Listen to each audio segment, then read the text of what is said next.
What's up, guys? It's Polly, and this is the part two of the black tea rinse series that I did on my hair. Um, so I'll just get right into it. At this point, I am applying tea tree oil to my hair because after the first rinse, which is in part one, I realized it was stripping on my hair, and I decided to kind of precondition my hair so that I would have a better chance of defending against the dryness that would be happening with the tea rinse. Um, Also, this helps to just kind of loosen up your hair and get your scalp ready for pretty much washing and the rinse, because a portion of the rinse is the fact that you have to massage your scalp. And the thing is, I have such a thick root base that you have to kind of loosen it up if you even just want like water to get to it. And so tea tree oil is excellent for that. Also, it lifts dirt and like dead skin cells off of your scalp. And so there's a little bit of tingliness that I actually like, and the smell is really therapeutic as well. So yeah, that's what I'm doing here. I'm just massaging it into my parts, and I'm just I usually let it sit on there for 10 minutes or so, as long as I know that it's working. But yeah, it's I will say, in the first part of the series, which it's not really a series, it's just two parts, but in the first part it covers pretty much the whole process, and this part more so just covers the results of everything. And yeah, I know it probably kind of feels like I'm I don't know, like I'm covering this a little bit more scientifically than I guess a lot of people approach this. It may seem like I'm overthinking this, but I don't know. Uh Black tea rinse it prevents shedding of hair or excessive shedding, and it helps create blood circulation on your scalp, which actually promotes hair growth. And so I'm I'll just give you the cliff notes of the story of why I even have locks, cuz it explains why I look at hair like this. And it's so like forever ago. I can't even remember when, but sometime back when I was in middle school, I had um I had a bad perm because people deemed that my hair was unmanageable because of its strength and thickness. And so they permed my hair so that it could more easily be styled, and it would be easier on my family when they were dealing with my hair, right? But when they were telling the guy about how my hair was and how strong it was, he decided to pretty much give it the most OP perm whatsoever. And oh gosh. And it was my first experience with like chemicals on my hair like that too. And so because of that and the hair loss that came with it, and between that and the fact that after that point no one knew how to take my hair back to a healthy state, I decided to study up on it.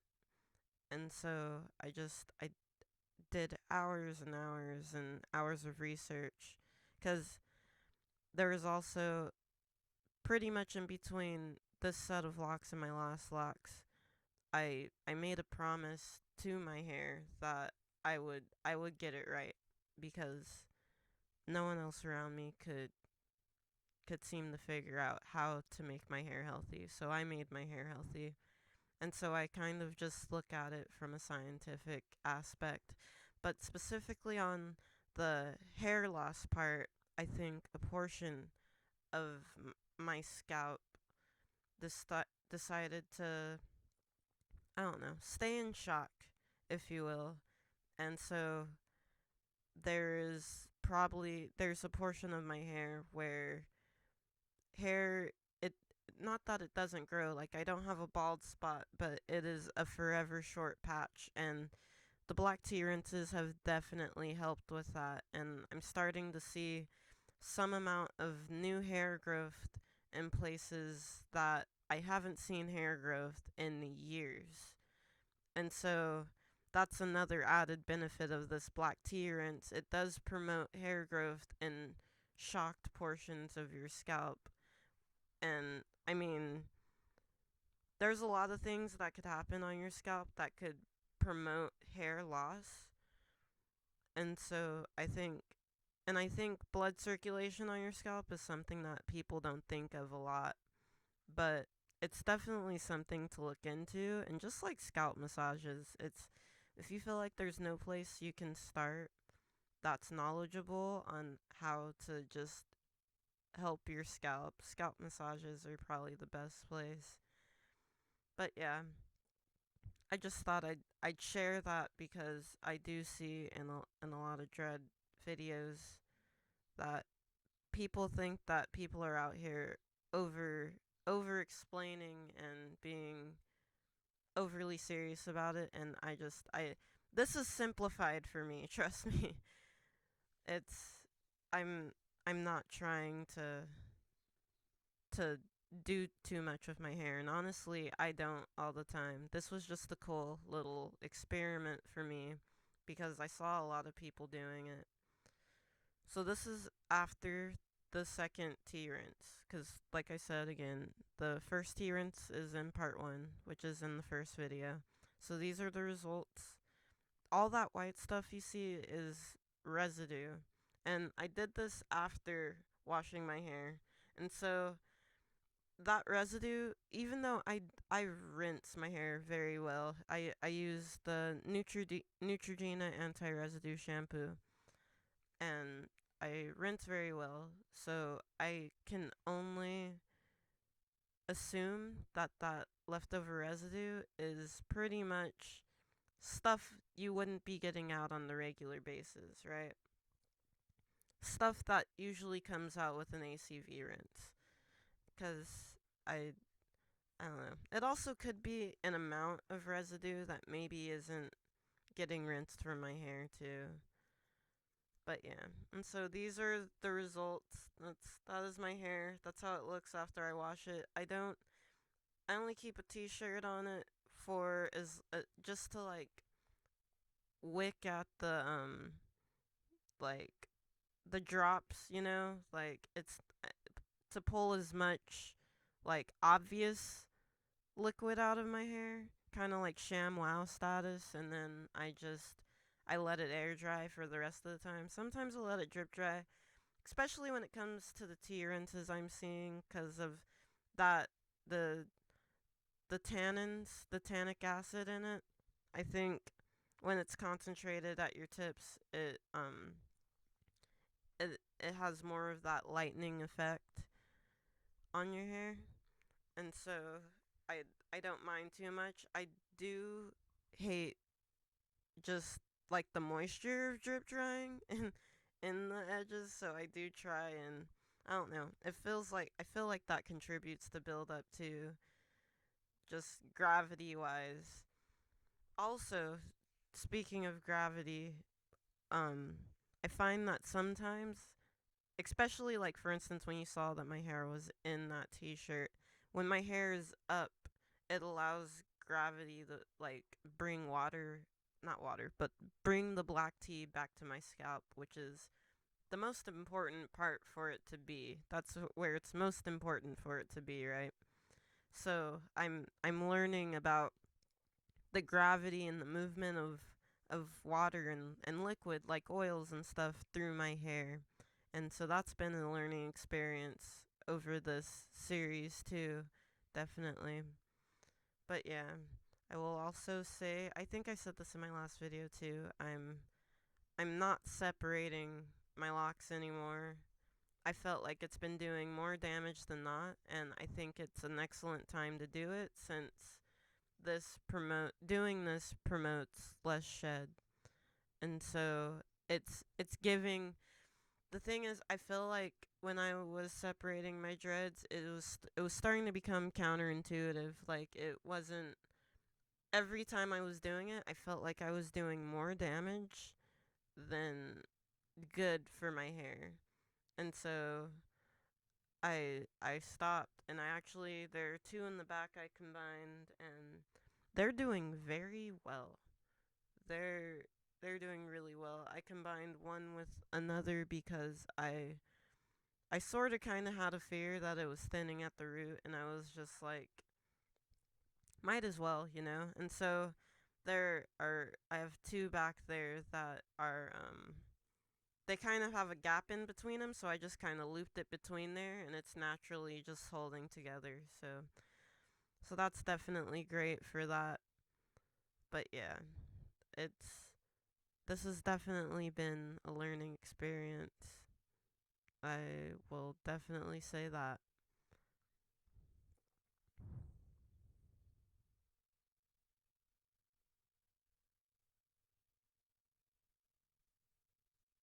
I believe the third tea rinse is, obviously it's right here. But yeah, so I've been using 4 tea bags this whole time, and I will say I did another tea rinse after this whole series where I used 5 tea bags, and I might just start using 5. I don't know. I have a massive box of very nice tea, and I do drink it too, but it I don't know.